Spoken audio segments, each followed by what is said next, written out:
Happy New Year. It's 2024. Can you believe it? New year, same us, same Red Planet Live. We are kicking off this year with an awesome guest. And so I want to welcome everyone to Red Planet Live. I am your host, Ashton Zeth, and I am elated to be hosting the Mars Society's podcast and leading the conversation about human exploration of the universe and the future settlement of Mars. As a longtime space enthusiast, I am passionate about STEM education and making humanity an interplanetary species. So thank you everyone for being here today and supporting Red Planet Live.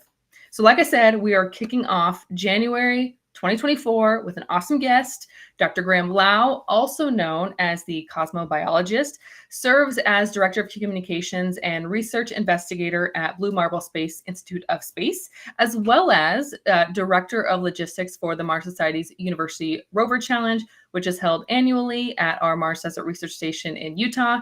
In addition, he is also the host of the prominent online show Ask an Astrobiologist, which is sponsored by the NASA Astrobiology Program and SciNet. Welcome, Dr. Graham Lau. It's a pleasure to have you here on RPL. Thank you so much for being here today. Thank you so much for having me. It's a pleasure to join. My son is over here on the sidelines also making some sounds, so you'll hear from him as well, I think. But it is a huge pleasure to join for Red Planet Live again. Yeah, excited to see you. And thank you, like I said, coming on, and that's okay. We love having some surprise guests on there. So if we hear Nolan in the background, he's just having some fun.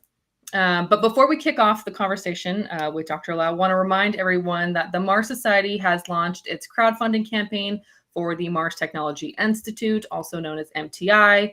We know that settling Mars will require dramatic advances in biotech, artificial intelligence, advanced energy, as well as many other areas of research. MTI will develop these technologies and commercialize them for use on Earth. So if successful, the ultimate goal is to create a network of new technology companies with collectively both the know-how and the financial power to enable the human settlement of the Red Planet. MTI is a 501c3 nonprofit org that will raise its initial capital by donations, all of which are tax deductible. And so that's where we need your help. There are varying levels of donation, and each level includes giving perks. That includes an MTI supporter patch, annual Mars Society membership, an autographed copy of President Dr. Robert Zubrin's next book, The New World on Mars. There's also an MTI Pioneer Medal Medallion, a Founder's Plaque. You're going to get a perk at every level. So contributing the maximum donation, and in addition to the previously mentioned items, you will be given a pro rata invitation to participate in first round private placement stock offerings of any MTI spinoff companies. Every donation fuels our mission to advance space exploration and technology. The Mars Society has a proven track record of pioneering innovations for Mars missions. Join us in making a difference. For more information and to donate, go to marstechnology.institute. All right, so here we go. Let's kick it off.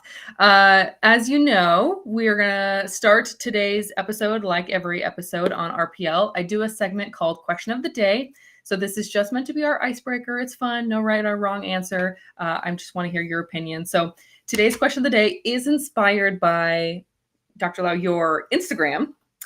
Between the science content, the nerdy memes, the inspirational quotes, all of which I've loved, I noticed that you have a dedication to fitness, health, meditation. So today's question is, what is your favorite way to stay physically fit and in good health? Oh my, that's a huge question. Since I do a lot of different things to stay fit and to keep myself in good health, I think for all of us, some level of physical exercise is crucial to maintain our health as we get older, especially. There's a lot of research out there showing that resistance training, for instance, is really important as you get older, especially folks over 60 years old. Some resistance training every week is really helpful to maintain bone density, to maintain your muscle, and overall coordination, balance. There's so many things that are important about it. When it comes to my own personal fitness, I not only hit the gym and use my rowing machine, I'm also into yoga and meditation, as you mentioned. I also love hiking and snowshoeing and getting outdoors as much as possible.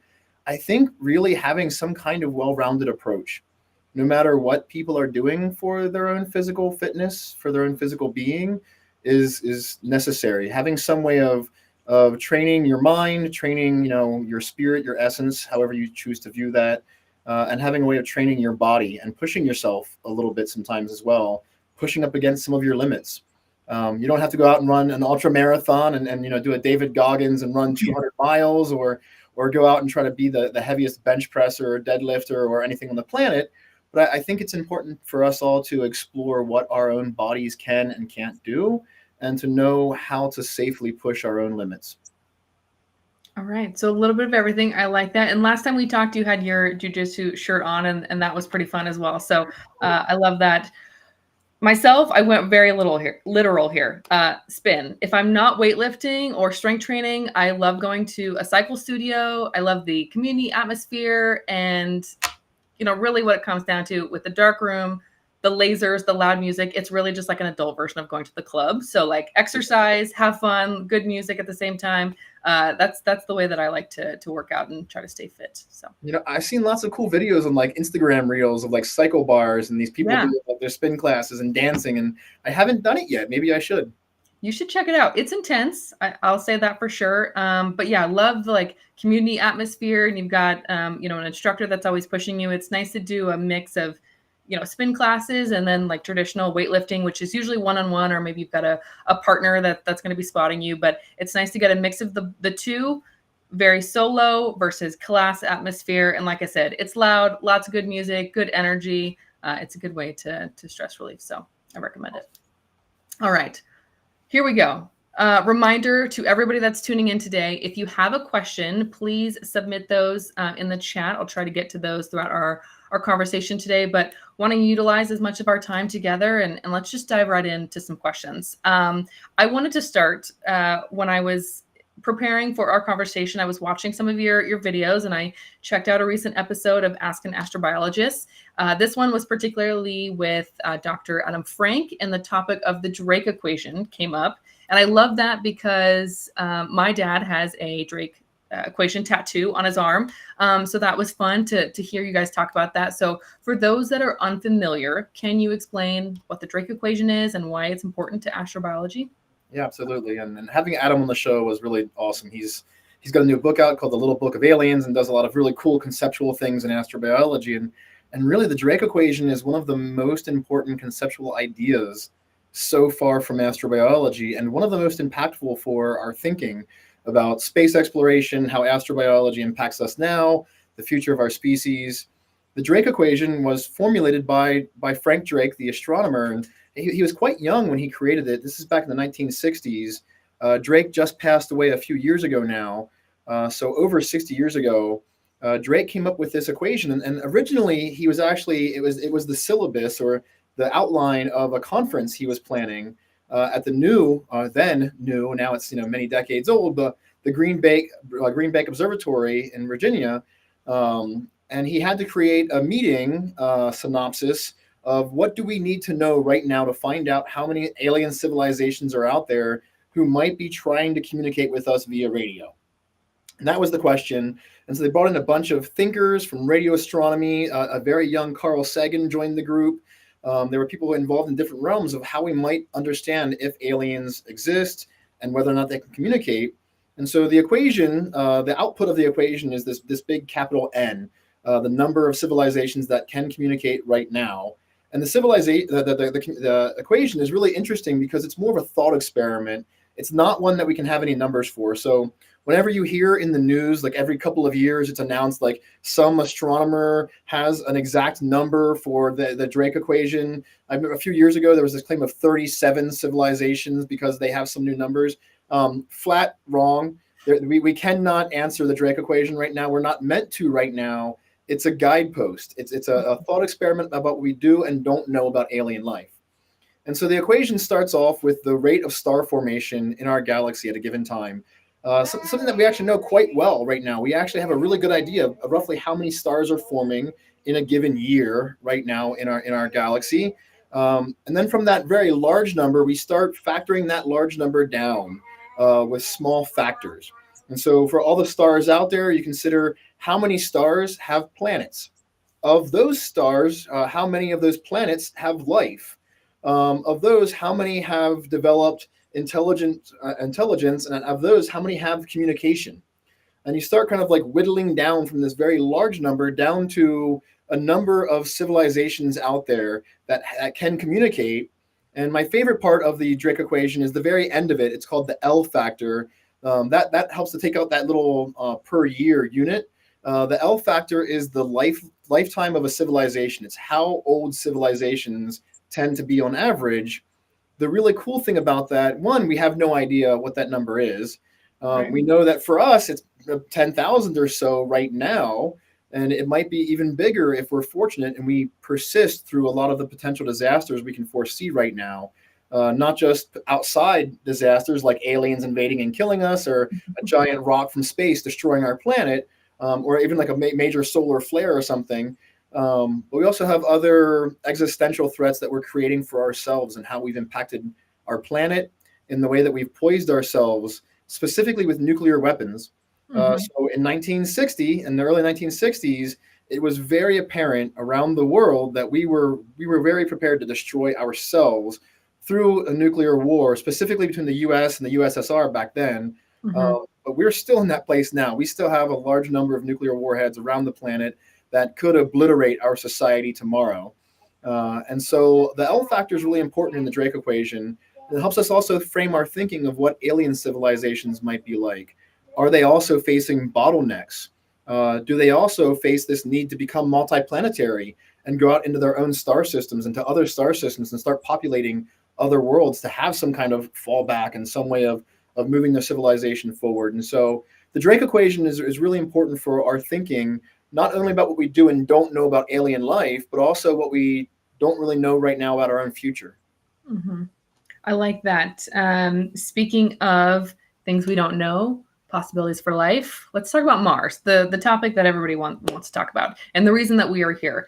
Let's talk about Mars and potentially, the chances of life. I was curious to hear your thoughts about the NASA Mars sample return, and the likelihood that scientists will potentially find some kind of current extinct life in those samples. And on top of that, in addition to your thoughts about what is the likelihood there, is there any actual risk in bringing those samples back? How could this potentially go wrong, getting those samples back to Earth?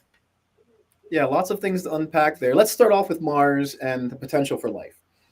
Those who are watching who've seen me speak elsewhere, I already see there's a few of those people here, know that I actually think Venus was the more likely candidate for life in our early solar system, more so than Mars. Hold on a second. Yeah. Please. Okay, it's okay. Go over there. I love you, buddy. That's my little boy here. But yeah, I think Venus was more likely to have life early in our solar system than Mars, given the dynamics of where Venus is. It's much more like the Earth. But we're learning more and more that early Mars had a lot of water. It likely had a far more clement atmosphere and surface environment. Clement meaning it had better temperatures for life as we know it to thrive. It likely had a denser atmosphere that has long since been slowly stripped away, mostly removed due to impact by solar radiation, kind of just slowly ablating away or spalling away the atmospheric material. But early on, Mars might have been habitable and potentially inhabited. Even for those who follow the idea of panspermia, this concept that life could transition between worlds, it's even possible that maybe we are Martians. Maybe life started there and came here early on, or from Venus even. And so I do think that there was a very good likelihood of possible life on early Mars. I think if life persisted there during the changes that happened, and a lot of those changes happened very early on in Mars's history. It lost its atmosphere, it lost its surface water a very, very long time ago.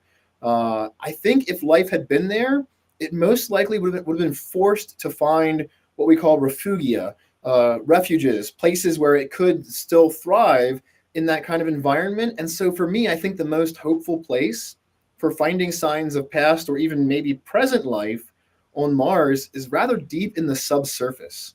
I think deep down below where the radiation's bombarding the surface, where you have cold temperatures and almost no atmosphere, there's a likelihood down there, I think, of finding very good signs of life.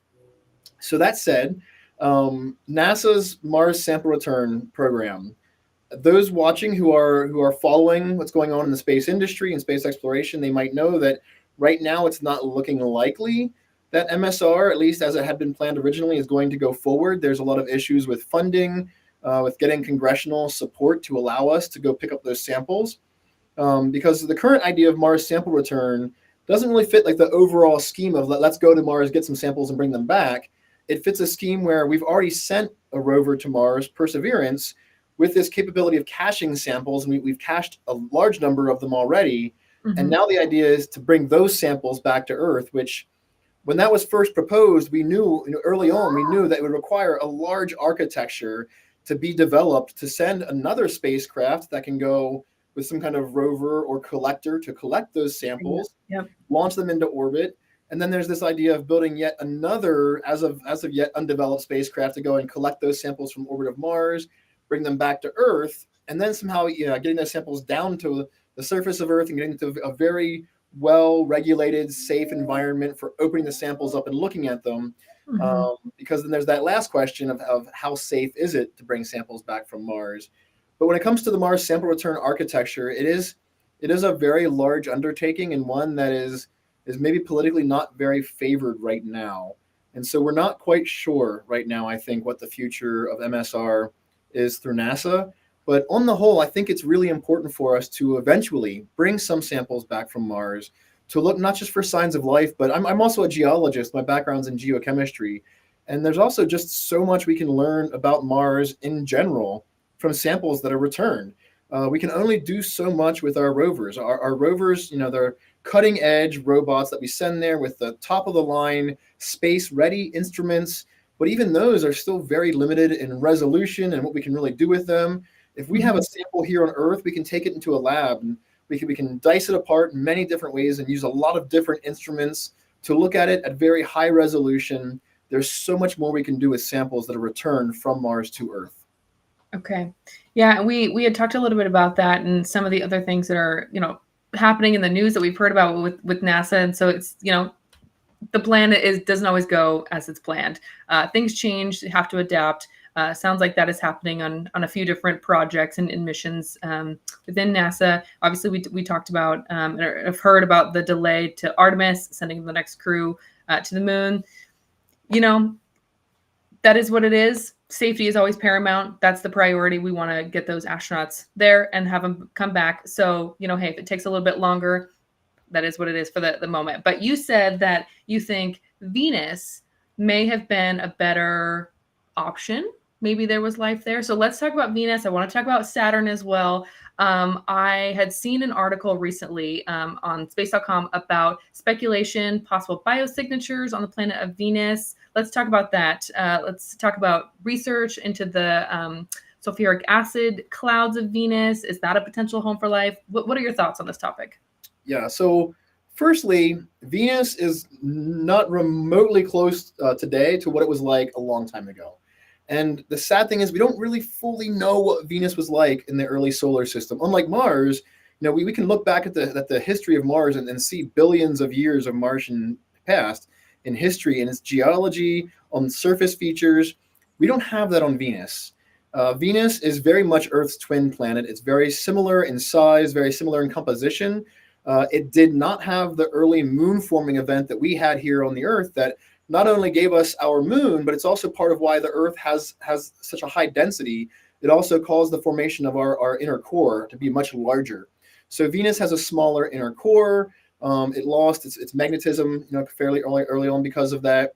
But Venus in the last billion, at least 500 million years, has undergone some radical changes, including what appears to be the entire surface of the planet melting out. So there aren't many craters on the surface of Venus.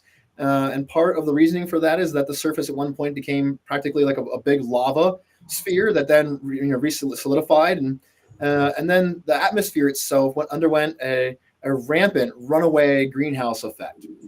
So right now people think about, global climate change on the Earth and the greenhouse effect and how those things happen. It wasn't until we started studying Venus that we really started to realize how rampant a greenhouse effect could be if it's not controlled. And that happened on Venus. And so Venus's surface temperature is hundreds of degrees. It's 92 times the surface pressure that we have here on the Earth. Neil deGrasse Tyson once famously calculated that you could cook one of those freezer pizzas in 8 seconds on the surface of Venus. But you would be dead long before you could actually eat it because the surface is so inhospitable. Even the longest lived probes that have gone to the surface from the USSR, the Venera 13 and 14 landers, the longest that one of them went was 127 minutes on the surface before the high temperature and the pressure destroyed it. And so the surface of Venus is not friendly for life as we know it.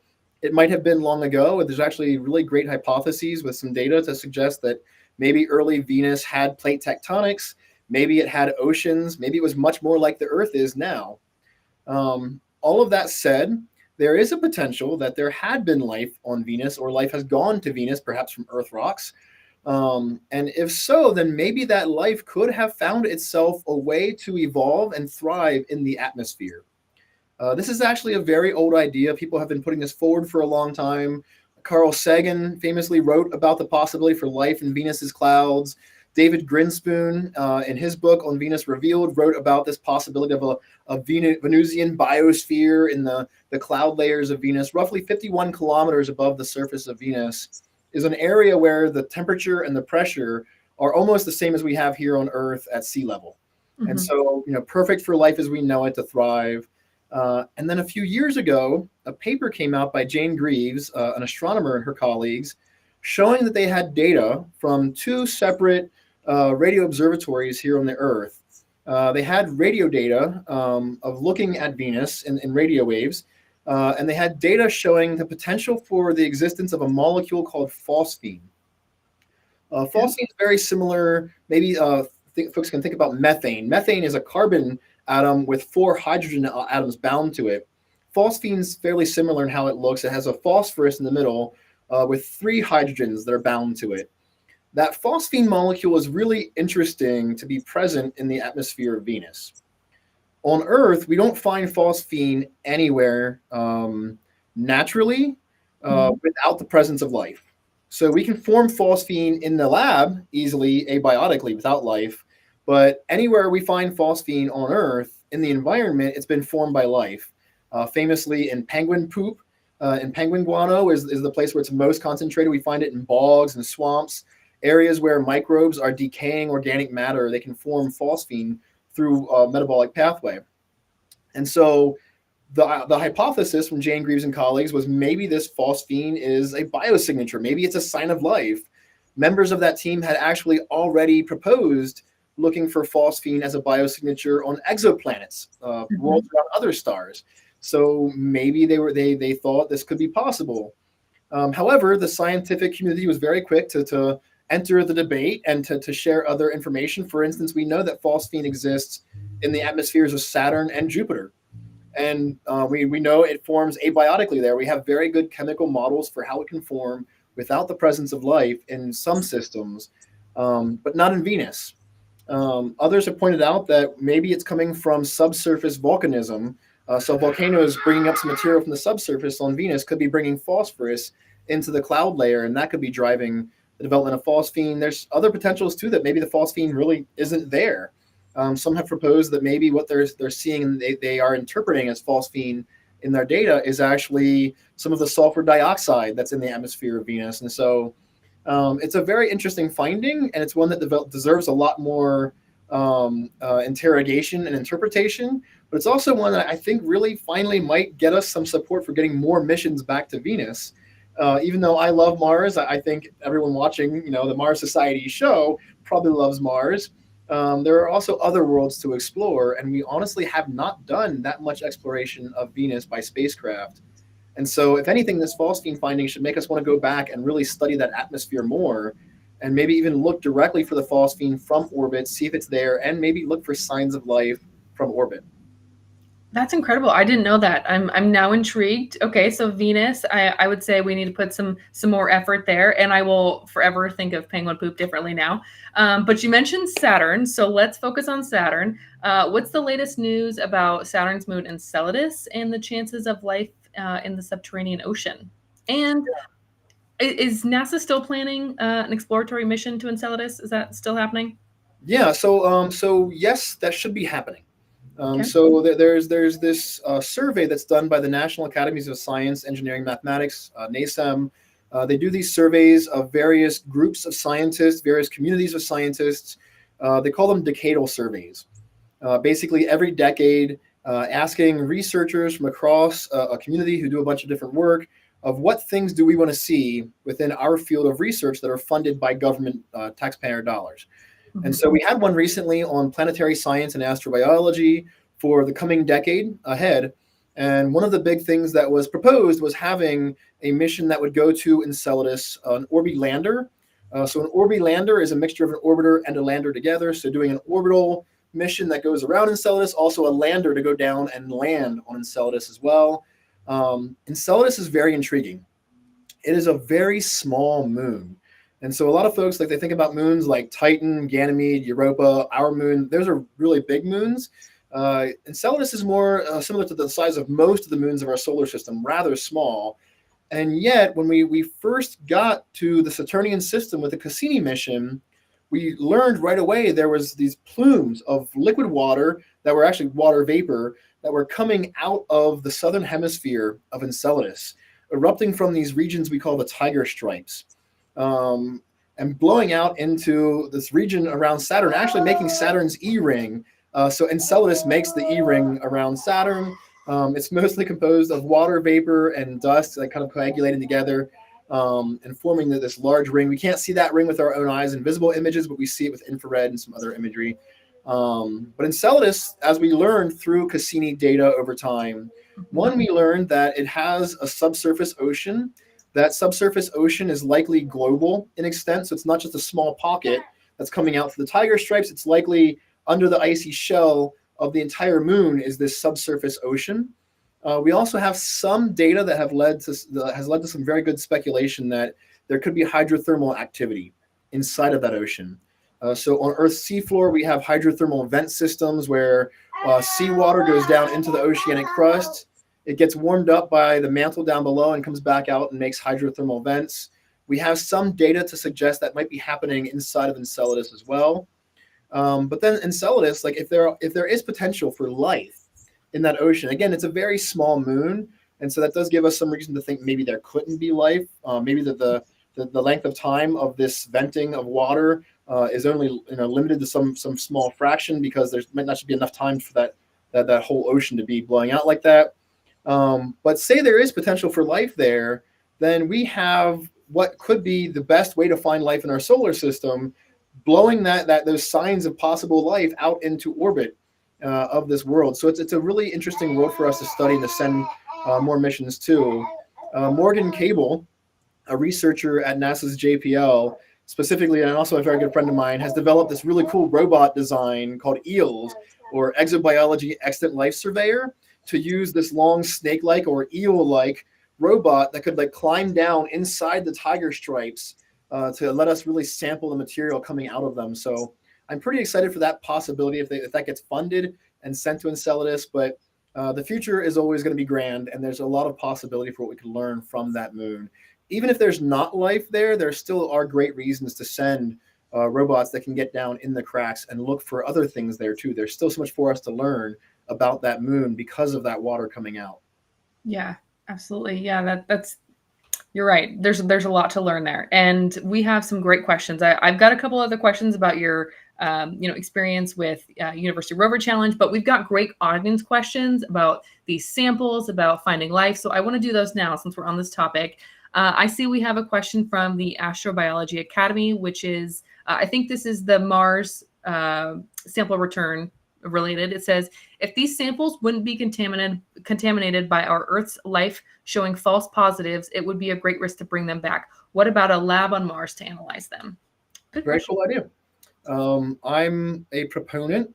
I very much support the idea of sending humans to Mars. There's a lot more that we can do with humans on the surface of Mars than we can with our robots. I love perseverance and curiosity and opportunity and spirit and sojourner and ingenuity and all the things that we've done so far in robotics for Mars. And there's a lot more we could do in the future. I envision, the Spot, the Boston Dynamics Spot rover robot, dogs, dropping those via drone into some lava tubes on Mars and walking around would be very cool. But there's so much more we could do, especially if you put some geologists on Mars. There's so much that they could do just by knowing what kinds of rocks to look for, how to really study a sample. And if we had laboratories on Mars to do that with, even better. I would love to see that happen. And you're right, there's a lot of issues that come, not just the idea of contamination with Earth life when we bring them back, which also is a very huge problem, but also, again, this massive infrastructure that we have to build and spend billions of dollars on to build all the different spacecraft needed to get the sample, send it into orbit, collect it, bring it back to Earth, and then we can start analyzing it. All of that said, though, there still is a lot to be said for what we can do on Earth compared to Mars. So, for instance, a lot of my own personal research was done using synchrotrons. These are, multi-billion-dollar, sometimes even trillion-dollar particle accelerators that fill not just a very small building, they fill an extremely large building. In the case of the Large Hadron Collider at CERN, it covers, across an international boundary. Most of the synchrotrons that I used for my research and doing geological analyses were smaller. I could walk around the whole ring in maybe 15 minutes or so maybe like a mile. But even then, that's our very large instruments. We're not taking those to Mars. Even if we build a laboratory on Mars, we're still kind of stuck with some of the lower resolution instrumentation that we can get there for humans to use. So I think we can do a lot with humans on Mars. But even then, if we send humans to Mars with a laboratory there, when we bring those humans back, they're still going to bring rock samples back with them. Mm-hmm. Okay, so you're saying send a geologist. That's priority. Absolutely. Got it. Okay. We'll stay on that topic. Finding life, analyzing samples. Question from Mike Helton, which, Mike, I'm glad you were able to get in. It's been said that if you want to find life, follow the water. Is there a strategy to find life microbial? Is water the first place to look? That's a very good question, and it's a very good strategy to start off with what we know. Because if you're looking for something you don't know, then what are you looking for? And the true answer is you don't know. So when it comes to looking for life out there, we kind of have to start with how life here on Earth functions. And as a lot of people know, life on our planet relies on water as a solvent for its chemistry, and it also relies on carbon for its backbone, for all the different kinds of molecules. Organic chemistry really is the chemistry of carbon. Now, a lot of us have discussed other possible solvents, things like ammonia, carbon dioxide, even supercritical carbon dioxide is a possible solvent for life, and other possible backbone elements like silicon or maybe sulfur or boron. There's other possibilities in both realms. But honestly, I have a whole lecture I give on why really water is the best, especially for terrestrial worlds like the Earth and Mars, and why carbon is also kind of the best too, based on the chemistry that we understand for how life functions. And so, yeah, following the water is kind of important in looking for life. It's a good place to start. And so that's one reason why looking at Mars, a lot of us started getting very excited when those first data came back showing us that there weren't just, the Viking images of showing these channels that looked like water once flowed. But once we started getting high resolution spectroscopy from orbit, showing us that they were hydrated minerals, that the minerals contained water in their structure, were likely laid down during periods of some form of water flow or standing water. And now, based on our rovers, we've now seen places where there certainly has been standing water for periods of time in the past. It's caused a lot of changes in the mineralogy. That's very exciting for Mars. It tells us a lot about the possibilities for life there. For Venus, for instance, one of the big issues right now for an atmospheric biology in Venus is the water activity is actually very, very low. That means there's extremely little water by itself, and there's little chemistry going on involving water in the atmosphere. And so you said you've given a talk about this, specifically about the water. Where can we find that? So Mike Helton, you can look it up. Where can he find that to reference it? I'm not sure actually where that's online. So I've given that before for the Mars University as a lecture in their intro astrobiology course. I'm always happy to talk with others. So if Mike wants to learn more, I'm happy to sit and chat. I can share my slides as well. I have a lot of slides on the chemistry of carbon, the chemistry of water, and why water is just really cool. Honestly, water does a lot of really amazing things, and we should be very thankful that it works the way it does. Absolutely. All right. Well, stay tuned. We'll get more about that. I see another question here from AC. It says, Dr. Lau, the Bennu sample return mission has already shown a high concentration of organic molecular composition. Do you think that there is a possibility that some type of life could exist in asteroids? Fun question. Not just Bennu, but also Ryugu. So these recent sample returns from both Hayabusa 2 and now from OSIRIS-REx we're seeing a lot of organic chemistry. Our previous sample returns as well. Also, our missions to comets, we're seeing organic chemistry on the surface of comets and cometary material. That's telling us a lot, not necessarily about life, but that organic chemistry can happen fairly regularly and without life in the cosmos. Astrochemists out there are now identifying a long list of organic molecules inside of the dust in space and throughout our galaxy and elsewhere. And so we now know organic chemistry is the name of the game. It happens everywhere, and it's not necessarily a sign of life. It might be an indicator, though, that some of that organic chemistry brought carbon and brought early precursor molecules for life to Earth. It's possible. I don't think life would necessarily be likely inside of asteroids unless there was some method for it to get there from where it originated. I don't see a system where life could originate on asteroids, because you have to remember that the asteroids themselves, those are primitive materials. They represent either the earliest solid things forming in our solar system, or they represent worlds that once were that broke apart and were crushed and destroyed through large impacts long ago. And so I don't see them being necessarily a good place to look for life, but I'm also always open-minded to possibilities. You guys are crushing it with the questions today. I love these. Another question here from Mark. What is possibly restoring the Venus atmosphere? And second question, if you could choose floating city in Venus atmosphere or a Martian crater city? Okay, so when it comes to the Venusian atmosphere, it's not necessarily what's replenishing it. There is a small amount being stripped away all the time. One of the reasons we think that Venus might have had oceans, likely had oceans early on, is because of its atmosphere. Like I said, it's 92 times the surface pressure at the surface than what we have here on Earth. Its atmosphere is also very thick. So there's a lot of atmosphere there, way more than what we have just in concentration of molecules alone in the Earth's atmosphere. Venus has a very, very thick atmosphere. It's part of why if you look at Venus using visible light, what we see with our own eyes, you actually cannot see the surface of Venus. We've never seen the surface of Venus from the outside with visible imagery. We've only seen the surface in visible imagery from the Venera landers. Otherwise, we have to use radio. We have to use radar to look at the surface and see the structure of the rocks and things like that, because that atmosphere is so very thick. And so it doesn't actually require a method of being replenished to still be extremely abundant like it is.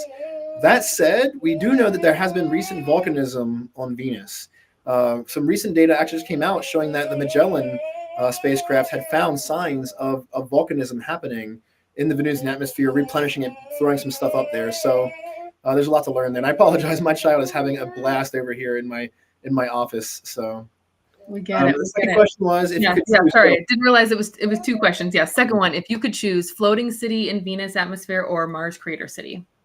Oh, interesting. I'd have to go with Mars crater city, even though I love the idea of having a floating city on Venus, like a Bespin cloud city from Star Wars. Having that on Venus would be very cool. There was a concept design some years ago called Havoc. It was the high altitude Venusian orbital something, I forget. But anyway, it's an acronym.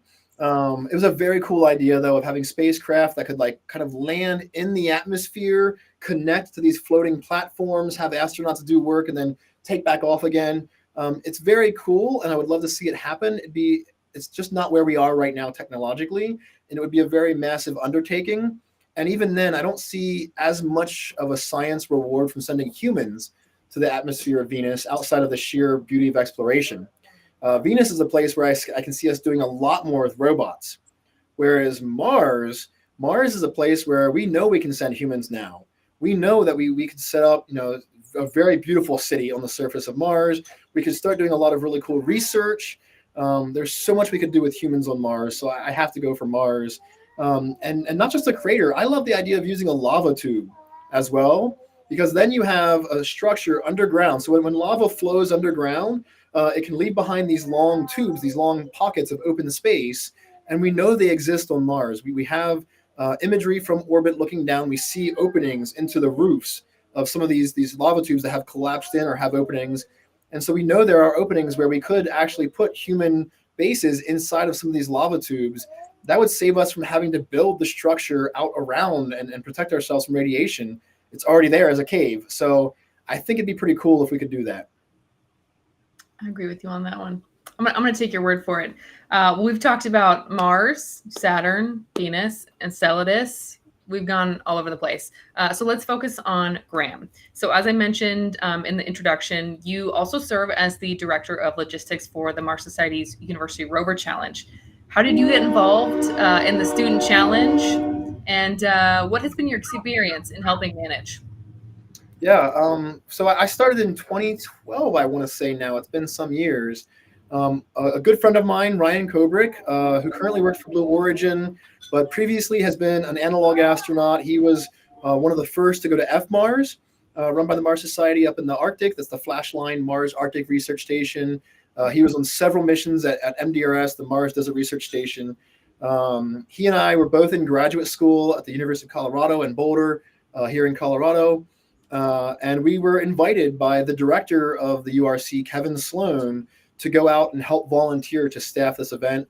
And my very first time out, I was super excited to see like these rovers and young students. And I think my first year, I want to say we had like maybe 10 teams. And they were, kind of small, and the rovers were, they had a lot of issues and stuff. They were all like super enthusiastic. And now, over the years, it's grown. Now we start off usually around 100 teams register. We have a 2 down selection processes. There's a preliminary design review where they show us they're working on a rover.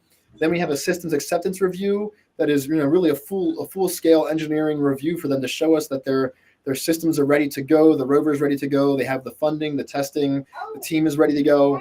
And in the end, we usually have like 24 to 36 teams or so who come out to the Mars Desert Research Station in Hanksville, Utah at the end of May and early June. And we put them through their paces with an extremely hard competition. The challenges, I've seen other robotics competitions, and I think the URC is easily the most challenging. There are places where the rovers might have to drive up to 1 kilometer away, driving outside of comms range. We've had autonomous tasks and things like that for them. It's been very fun for me over the years to see the growth of the challenge, to see how things have changed, to see the rovers being built, the teams working together. It's a lot of fun.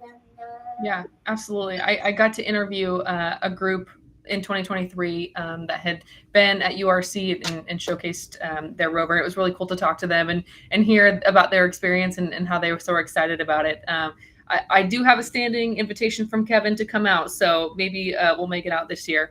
But also, in addition to being Director of Logistics for URC, I mentioned before, again, in your bio, that you also serve as research investigator and Director of Communications for Blue Marble Space.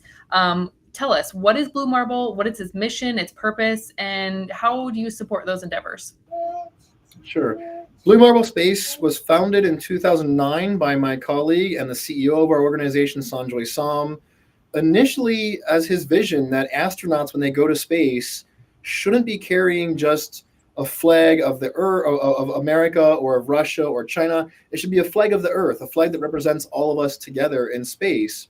And so he had this idea of one flag in space as an initiative for us to share together. Hold on one moment.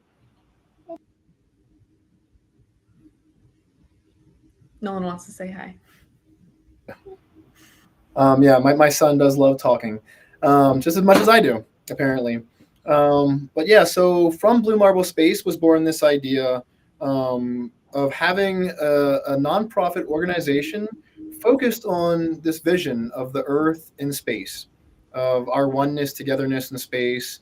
And from that, we have several initiatives now that have been born out of that, like SaganNet, our social networking platform originally for astrobiology. Now it's the place where we host Ask an Astrobiologist.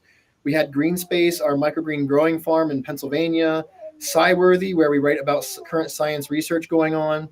And then we also have our research institution, BMSIS, which now has over 70 research affiliates, 60 visiting scholars, and every summer we have a large number of interns who work for us as well. Okay, so you got a lot of interns. I remember, when I was, again, doing my research before our conversation, I was excited to see what it was that you were doing. And I know that we have some students watching us today who are interested in astrobiology. Do you have any program recommendations or advice for them as they're exploring the next steps in their career? Yeah, I probably spend a solid couple of hours every week speaking to students directly through Zoom meetings and Google Meet, and also just talking on Reddit and Twitter, now X, and Instagram and LinkedIn and all these things. There's a lot of people who want to be involved in astrobiology and space exploration. They're looking for opportunities. I will say for undergraduate students, those working on associate's degrees, bachelor's degrees, or joint bachelor's, master's degrees, or those who have finished a bachelor's degree or associate's degree, but haven't yet started a graduate program, if they're looking for an internship, we have a summer internship called the Young Scientist Program. I'm the director of that program as well. It's the flagship, I think, of our programs for students. It's a June through August program where the students work with a number of us, but they have one of us as their research mentor on a project. They also learn from myself and other experts in the field about science communication. They also learn about moral philosophy and ethical frameworks that we use in moral philosophy to understand how humans have figured out what is right and wrong through time. How do we address right and wrong from a variety of perspectives? Because those are important for us to know when it comes to things like, should we be going to Mars to explore? That's a moral question just as much as it is a human or a scientific question. Should we be sending people into space at all? What should we do to future humans on Mars? Should we change humans by genetically engineering ourselves? These are big questions. So interns in our program get a chance to ask those questions. They learn about the value of science communication, how to speak and write and present about their research, both to scientific groups, but also to the public, to communities that they're part of. And then they also do research with us, and there's a lot of different projects. We've had projects, everything from the future of Mars exploration to how radiation affects astronauts on the ISS, to the history of water chemically on the Earth and in other places. I have projects on science communication. I've had projects that are involved in looking for biosignatures and helping us build a database of biosignatures. A bunch of really cool things out there for students to be involved in. If there are people who are watching who are maybe currently in a master's program or a PhD program or have finished a master's or PhD, we also have our visiting scholars program. That's not an internship. It's more like an externship. It's where you join us, you work with one of us for a year or more, and usually on one or even more projects.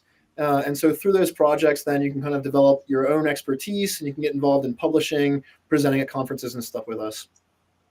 Okay. So say you're not a student. Say you're an adult, like myself. I'm a non-scientist, non-engineer, but have a desire to learn and to be a part of the conversation. Do you have any recommendations for those that want to learn more about astrobiology? Where should they start besides watching Ask an Astrobiologist? Yeah, I mean, the show obviously is the best place to start. Obviously. But the NASA astrobiology program has a really lovely website, astrobiology.nasa.gov. There's a lot of really cool stuff there, not just a link to my show, but lots of great educational materials. We have the astrobiology graphic histories, which are comic books about astrobiology. There's a lot of resources for learning about astrobiology, job opportunities. There's articles that are published about current events, people who are doing work in the field, different field sites in general. There's also a link to the website there to the astrobiology primers. The astrobiology primer started off many years ago. It's now working through its third rendition. The first rendition was a short paper that was written by a few graduate students to help other graduate students learn about the general language of all these different fields. Astrobiology is not a discipline of science or engineering. Astrobiology is a field of human study that includes things like biology and chemistry and astrophysics and philosophy and communication and all these other things. And so to really be a good astrobiologist, you kind of have to have some level of knowledge of all the language that's used in these different fields, at least some of the general jargon from these different fields. So the primer started off kind of helping people to kind of access the very basic intro level information. In its second rendition, it was striving to do that, but then even more, to really give new students, undergraduate and graduate, a full breadth of knowledge of what astrobiology is. And now the third edition, which has not been released yet, but is coming out very soon, and has been worked on by a large number of early career researchers, will really kind of be like the place to go for a really nice intro level, but also deep dive into astrobiology. And so I highly recommend the astrobiology primers. They're worthy of checking out. There's also just a lot of great books too. If you love reading like I do, I have people on the show regularly who publish books in astrobiology. Adam Frank has his little book of aliens. Kevin Hand wrote Alien Oceans. There's a bunch of great books out there that introduce you to a lot of topics and aspects of astrobiology. Mm-hmm. So speaking of, introduction of these topics to people, part of your role is obviously working within your field. You work with students who are on their career path, but part of your role is also to share science information with the general public and for people that don't necessarily have that background or the potential understanding. So Astrobiology Primer is a great place to start. But as the interest in the public interest in space exploration grows, how do you see your role as a communications person / astrobiologist in communicating that complex scientific information to the public and get them excited and interested in all of these various projects and these missions, and why is that important? Yeah. There are two things that really drove me towards science communication originally. One of them is that I was always that person that I love just talking to people, like around a campfire with some whiskey, or like looking at the stars together, or out hiking on a trail, just talking about what our universe is, where we are in the cosmos, what we know about life, what we know about science. Those sharing conversations meant so much for me. So I realized I was good at talking and I was good at sharing. I had one moment again.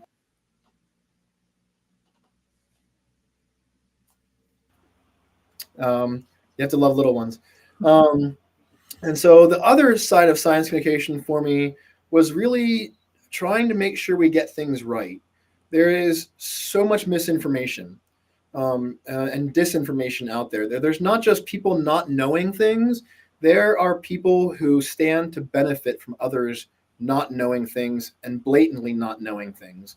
There's a lot of interest groups in this planet that have fared very well and have become very prosperous and brought wealth to certain individuals through the sheer act of keeping people ignorant to what we know. And I've always found that to be a threat. Carl Sagan once wrote of science as a candle in the dark. It is really not only how we've developed all of our technology, our knowledge of where we are right now, how we've sent people into space and to the moon, how we built our smartphones, our computer systems that let us talk across the planet and watch YouTube videos. All those people taking TikTok videos of themselves all the time. That's all thanks to science. And so there's a lot we have to be thankful for. Again, as Carl Sagan once said, we live in this society that is exquisitely dependent on science and technology, in which almost no one knows anything about science and technology. And that is a threat to our lifestyle and our future. Especially, right now is a great time that we can look around our world. We see things like wildfires, climate change, is driving a lot more changes in the intensity, variability of storms. There's a lot to worry about right now with human populations, with refugees being forced to migrate across our planet, seeking out fresh water and resources to survive. There's a dangerous future ahead of us right now when it comes to things like artificial intelligence and technology being used by those who want to use it in a malicious way. And so because of those concerns, I think we need a populace of citizens who are educated about science and technology, engineering, how these things function. And so I think, I see science communication as a beautiful role where we can have a dialogue and exchange our knowledge. But it's also a role that is almost imperative that if you know something, you almost have to make sure that you are trying your best to effectively share it with others as well. Mm-hmm. I like that. That should be a motto for all those science communicators, space communicators out there. If you have the knowledge, you should share it. Speaking of knowledge and sharing it, we have another question from Astrobiology Academy, and this is great. This leads into my last question as well. How do you think humans globally would react upon alien detection? Cool. I have a hope and a worry. Now, you watch like movies, you watch Contact, based on a Carl Sagan novel. I guess I have to mention Sagan over and over again. It's just required in astrobiology. But if you watch the film Contact, it presents what might happen if certain religious groups are concerned and scared of alien detection.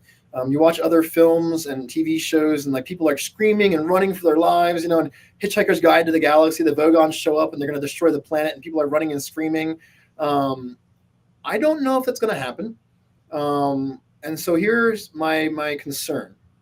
I'm very worried that a lot of people won't care.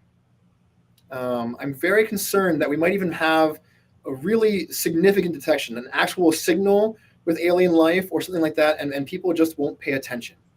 And there's two reasons I worry about that. One is the past. So there was a period of time here in the West, especially in the U.S., roughly from the late 1800s, around 1895, when Percival Lowell published the book Mars and presented this idea of aliens surviving on Mars and irrigating water from the poles to the equator, which drove H.G. Wells 2 years later to write The War of the Worlds.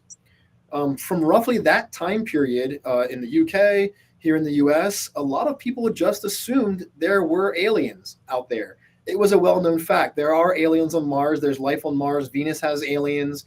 If you watch old science fiction films from the 1920s and 30s and 40s, they weren't saying, oh, maybe there's aliens. They were saying there are aliens. Here they are. They're humanoids. They're walking around. They're doing these things. People really thought that Mars especially was inhabited by an advanced race of other beings, and it didn't really matter to most people. It was just, yeah, they're there. We know they're there. So what?